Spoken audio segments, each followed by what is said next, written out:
bread.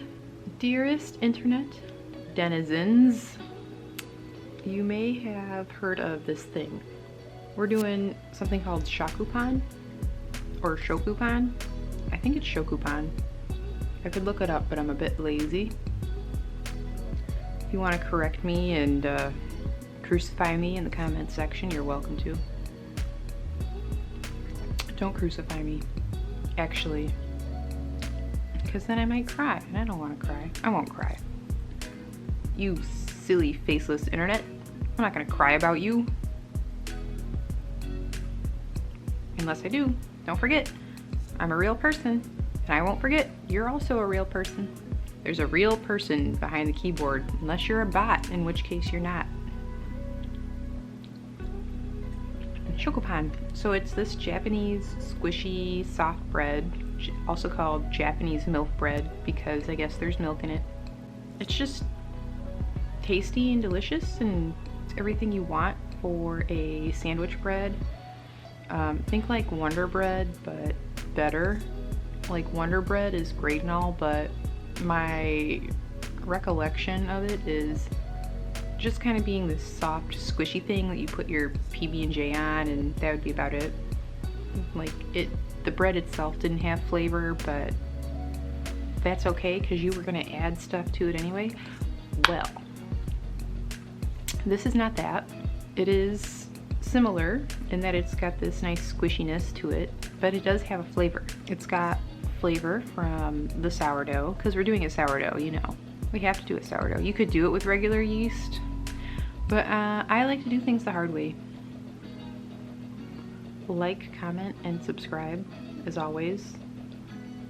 There is this thing here in the corner, this corner, this corner. That's that thing that people do. They tell you to ring the bell so you don't miss any notifications of my new videos. Hooray! Let's roll it. We're back in the kitchen again to start our shokupan. First, we're going to need a jar to mix up a batch of sweet levain. This recipe is based on one from the Floral Vegan with some minor changes. Her recipe is linked below. We will need to use 50 grams of our very active sourdough starter. Make sure that you have fed the starter the evening before and in the morning before this step.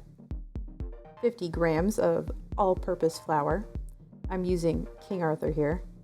Oops, spilled a bit of flour there. I'll just dust that off. 25 grams of sugar. And 50 grams of cold filtered water. Now let's give this a nice mixy mix until thoroughly combined. Scrape down the sides of the jar just to neaten it up, and then set it off to the side for the next 4 hours. You'll know that it's ready when you see that the levain is bubbly and alive. Let's move on to the udane. I made a bigger udane than in the recipe because I like the result in my experimenting, although the only noticeable result was that I got more bread out of it. I'm going to mix up 120 grams of all-purpose flour with 120 grams of boiling hot water. Now let's carefully add the boiling water to the flour.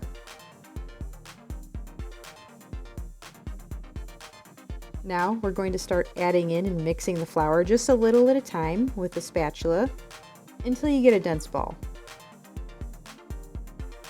This is going to be very dry and tough. Just keep working at it with the spatula until all the flour has been kneaded in. You're going to have to channel your inner Hercules for this one. Finally, when the udane is a cohesive, dense, starchy ball, cover it with plastic wrap and set it aside to hang out with the levain for the next few hours. After 4 to 5 hours, we can start on the rest of the dough. In the bowl of a stand mixer, add 200 grams of the all-purpose flour, the udane, followed by the levain. The levain will be very gooey, so try to scrape out every bit into the bowl. Follow that with 7 grams of salt, and 25 grams of sugar. And to top that all off, we're going to add 70 grams of plant-based milk. I used unsweetened almond milk. After attaching the dough hook, lock the bowl into the stand mixer. Now turn that bad boy on medium speed and let it knead. Meanwhile, let's measure out some butter. I'm using the Country Crock plant-based butter here. I'm using 45 grams instead of the original 25. I mean, more butter is more better, right?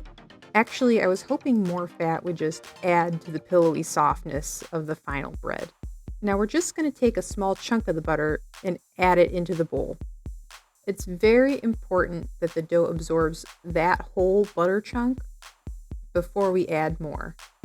I think it's got something to do with emulsifying, but I haven't graduated from the Hogwarts School of Witchcraft and Bakery, so you're just going to have to trust me. It's some kind of magic food science. While adding in the butter, the dough will become much stickier. Periodically, you will want to scrape down the sides of the bowl. Please stop mixing while you do that. I know, I'm a daredevil, and I'm scraping while mixing, but that's really not smart. I just like to live dangerously, I guess. Now that we have added in all of the butter, we just have to let the stand mixer run for about another 10 minutes or so. We're trying to build up the strength of the gluten. Now that we've been left with this gooey mess, we somehow need to wrangle it into a bread-like shape. Scrape all the gooey dough together, and don't forget about the hook. We need to scrape off the hook too. Moving on to this terrible camera angle, you can observe as I liberally flour the counter. This dough is super sticky. All of this flour is going to get absorbed into the dough and lower the hydration a little bit, and that's going to make it a lot easier to handle. And now we approach one of the more entertaining bits in this process: some light kneading. What? You think kneading is time-consuming and exhausting? Well, then you haven't tried this. Just scoop your dough ball up in the middle, lift, and then allow the end closest to you to forcefully fold under as you slam it down on the counter. Then rotate and repeat several times until you get a smooth dough that is lightly tacky. I find this method of kneading to be quite satisfying. Feel free to add a bit more flour as needed to keep the dough from sticking too much to your hands or the counter. After all of that violence, the gluten is going to be quite toughened up, and it needs a bit of shaping and time to relax. Roll the dough into a tight ball by sort of spinning it. Then use your hands to kind of scoop the bottom under the dough while dragging it towards you. This is going to give you a tighter ball. Now go ahead and divide this ball into 3 little balls using a knife or a bench scraper. Now I'm just shaping these smaller blobs of dough into a ball, similar to how I had done it before. Spin them into a ball and then drag their little butts across the counter for a tighter ball. You can again use the bench scraper here to help tuck the bottoms under the dough. Set the balls off to the side and cover loosely with plastic wrap. We're going to have to let the dough rest for about 30 minutes before we do the final shaping. Resting makes the final shaping a lot easier because the dough will be stretchier. So just tuck them in and say goodnight so you can have a little nap. We have now come to the final shaping. Yay! Give the work surface a healthy dusting of flour. The dough will stick to the pin, so save yourself a bit of frustration and just do the pin too. I'm giving the dough ball a little stretch, rolling it out into a long rectangle and folding it into thirds, giving the middle a poke to make the dough stay put. Now I am folding the other end inward, rotating 90 degrees and rolling it tightly. There will be a seam on the bottom of the roll, so just pinch that closed. And then plop the little roll into your loaf pan, seam side down. Now let's do that again for those of you who weren't paying attention.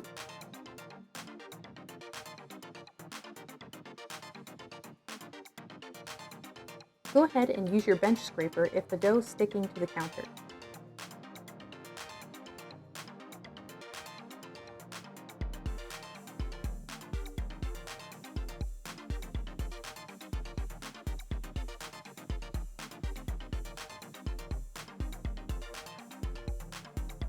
Then pinch, pinch, pinch, and good to go. I went ahead and did the same to the third one, and now our loaf is ready for the bulk ferment, or the final proofing. This just requires a little bit of patience and the willingness to wait until the end of our conceivable existence for the dough to rise to just the top of the pan. Cover your pan in plastic wrap and move it to a warm place for the night. The bulk ferment will take a minimum of 7 to 9 hours, but as my kitchen was cold, it actually took about 12 hours. Okay, the dough appears to finally be ready, and wow, just look at how bubbly it is. We wouldn't get to see this with a metal pan. I think we need to take a moment to truly appreciate how nice this is. And now we're ready to bake. Set the temperature to 360 degrees Fahrenheit or 180 degrees Celsius. I'm adding a pan of hot water to my oven to try to mimic the steam that industrial ovens can create. My hope is that the steam will allow for a greater rise or oven spring. You're still going to get a nice bread without doing this. I'm just trying to get the best possible result. Okay, it looks like the oven's ready. Let's go ahead and put in the bread.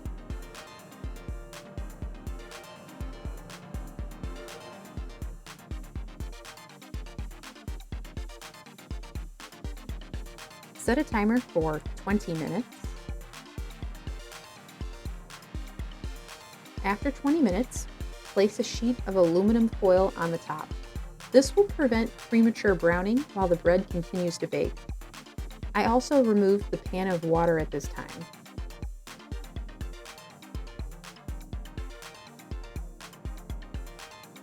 Okay, my timer has gone off, so that means it's time to remove the foil.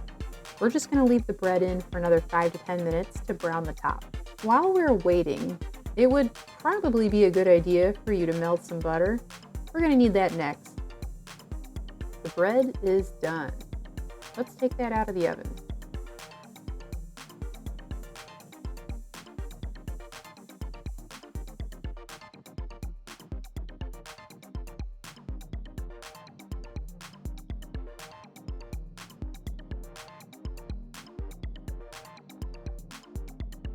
I hope you have that butter ready with the pastry brush. We're going to brush the butter onto the bread while it's still hot in the pan. Give it a really good coat. This will add flavor, and it makes the bread a little bit shiny. I think the fat also helps protect the crust from spoiling too quickly, but don't quote me on that. Oops, I seem to have lost the footage for the rest of that loaf.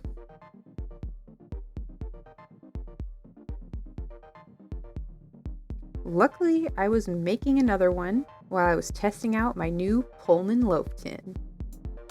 I think I'll have to make the dough a little bigger next time though.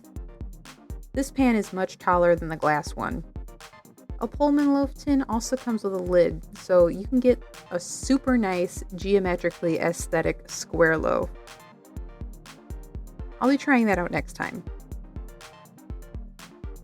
Try to gently dump the bread out of the tin onto a cooling rack. And then you can proceed to generously coat the rest of the crust in butter. The loaf should still be piping hot at this point, and the hot crust will absorb the butter.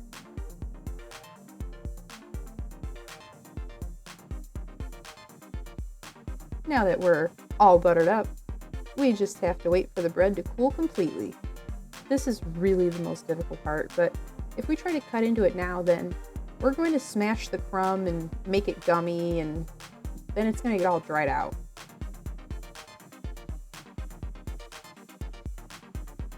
In the meantime, let's check out this sexy swirly action we got going on.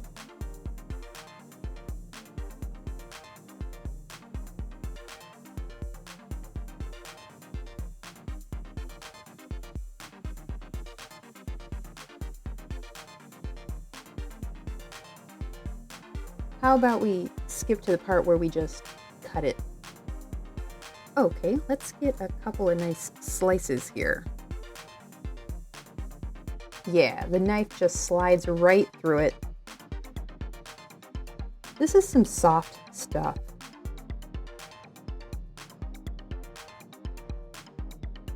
I should probably try one, right? I think I will start with the end piece.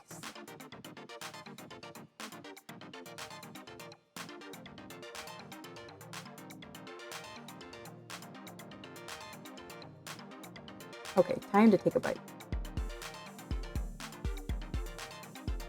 It does really remind me of store-bought bread, but with a lot more flavor.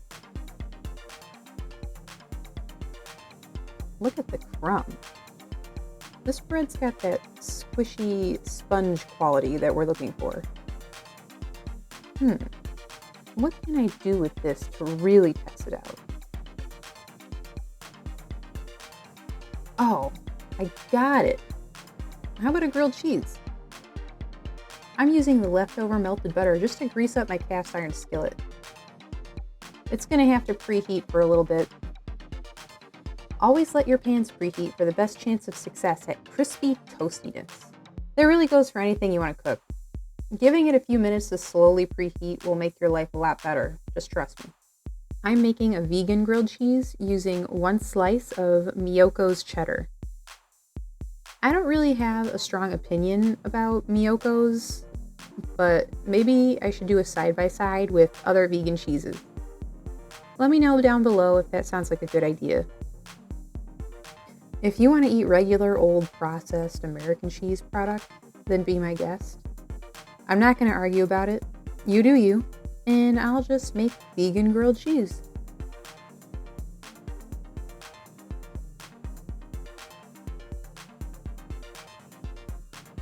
And now for the flip. Oh, and it's good. Oh, listen to that sizzle.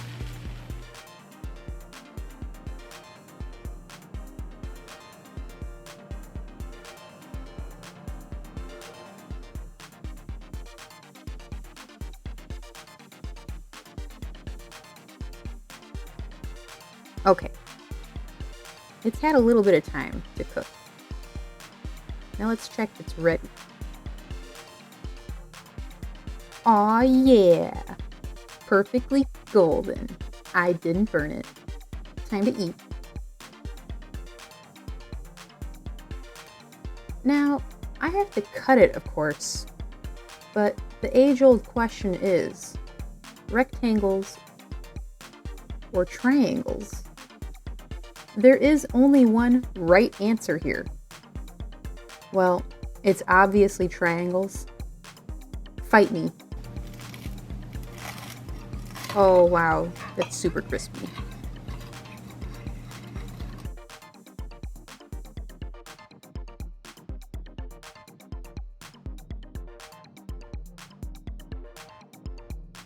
Okay, I'll just take a bite. Oh, yeah, that is super crispy.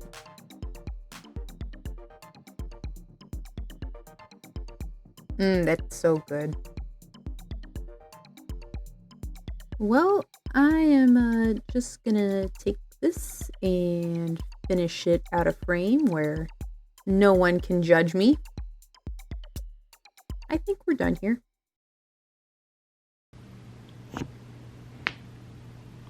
My shoulder popped. How was that? Is that okay? Did you learn anything? Did I learn anything? No. I mean, I taught the thing. What was I gonna learn? Like, subscribe, comment, ring the little bell diddly-doo. All that fun, like, subscribe, comment stuff is great because it helps do things. Yeah, it helps with the analytics. It helps with the YouTube algorithm, the magic dust that does the internet things. So yeah, do that so that I can get seen by more people. See you on the next one. Stay tuned. I got more. There's not a gap in my tooth. I know it looks like it at some angles. There's a chip. I got a story about the chip in my tooth, real quick. Maybe this will be a bonus. So I did this thing called marching band. You may have heard of it. One time at band camp, it's one of those stories. No, band camp was not really a camp. We didn't go anywhere. We just went home and then we would go to school during the summer and march around, and that was that. Anyway, my sister and I played the same instrument, which was a mellophone, which is basically like a fat trumpet. And so since I was older, and really for no other reason, I was like the first chair of our section, because we were the section, because it was a small place. There was not very many people, and my mediocrity was enough to be first chair. They put me in a certain place, and then she was in front of me in whatever we were doing. And so, you know, you gotta go backwards sometimes, so you gotta play and march backwards, and that's good stuff. And one of our drills we were doing, we had to do that thing, went backwards, and I don't remember exactly. Either she wasn't paying attention or I wasn't paying attention, and she backed into me, and I think her head hit my mellophone, had it up like this, and it went like in my mouth, and it resulted in this little chip. And I think I was kind of annoyed about it, but it wasn't that bad, so I didn't really care. Alright, well, that's the story of how I chipped my tooth. The rest of the gap illusion is just that this tooth is slightly pushed back. I don't know why. It's really the only crooked tooth I have. None of my other teeth are crooked. It would be that one. I guess I could get it fixed, but what's the point? Why? For what? To fix one tooth? I don't really care that much. Mostly it appears fine to me, so that's fine. Other people, I don't know. Not that it matters. Okay, I gotta go.